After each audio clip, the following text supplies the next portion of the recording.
بسم الله الرحمن الرحیم.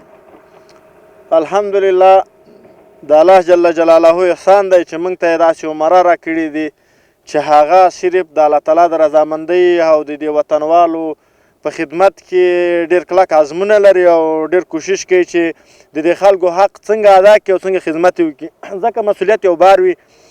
زمونږ جوالي صاحب مخکې د مخکې نه چې دا حال رامخته کېدل د دې دپاره ویل چې تاسې ټول ټیمونه آماده او د کار لپاره آمادګي ولرئ چې تر هغو بیا که خدای نخواسته څه مشکل رامنځته شو چې رسیدګي وشي.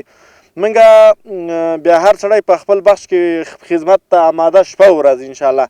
موږ خو مخکې د چارکین په ولسوالۍ کې دغه مشکلات رامنځته و، لارې بندې وې، هغه لاره بشپړ خلاصه شوه او الحمدلله څه ستونزه نشته. د ملت دپاره چې کومې ستونزې وې، مشکلات و چې رسیدګي د مواشیو دپاره یا د داسې و چې د دوی کوم خوراکه مواد دوی ته لازمي و، هغه امارت اسلامي په هغه خپل کوشش تلاش سره هغه دوی د خپلې لارې نه ورسول او د لارې صفایي او لاره خلاصېده هغه الحمدلله موږ په بشپړ خلاصه کړې ده. اوس فی الحال راغلي یو دا د هالبرز ولسوالۍ ده چې دا د مزار د کوهستاناتو د ولسوالۍ نه یو کوهي ولسوالۍ ده او الحمدلله ډېر یو باغیرته او خادمین ملت یو چې په دا 20 کاله جهاد کې ښه قربانۍ هم ورکړي دي. نو اوس فی الحال دلته وجود لرو.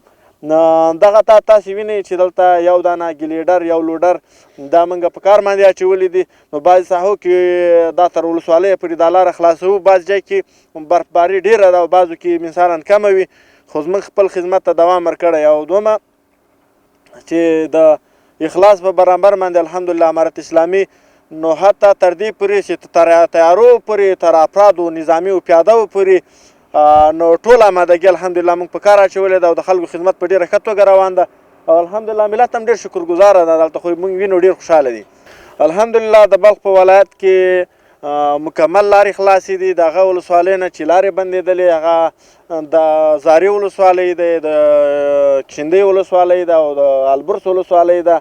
دغه رنګه د چارکین ولسوالۍ او د مارمل ولسوالۍ ده.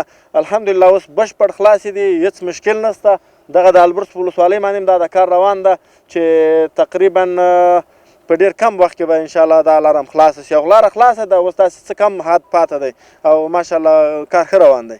الحمدلله دا خو دا خلک خپله عیني شاهدان دي او دا خبره کوي چې په دا 40 کاله کې موږ ته داسې ښکلا او داسې نظام او داسې خادمین خلک موږ نه ولیدلي لکه دا اوس. نو د شکرګزارۍ یقینا ډېر د خندانه د دې په ځای چې دوی ته تلفات هم راوښتي دي او انتهایي خوشحاله هم دي. الحمدلله امارت اسلامي خلکو ته ډېره ښکلا او خوشحالي ور وبښله او خلک شکرګزاره دي او موږ هم د داسې ملت نه ډېر راضي یو. نو انشاءالله ډېره ښایسته مخه یې ونیول، څه ستونزه نشته.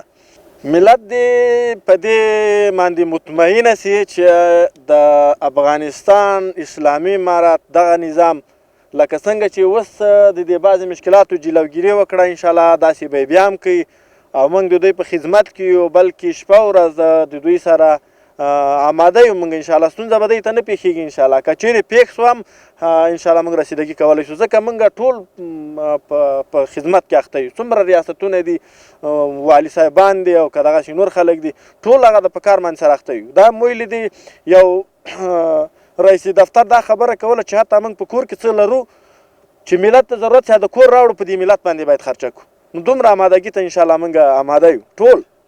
الله هم خوشحاله کړه. مننه.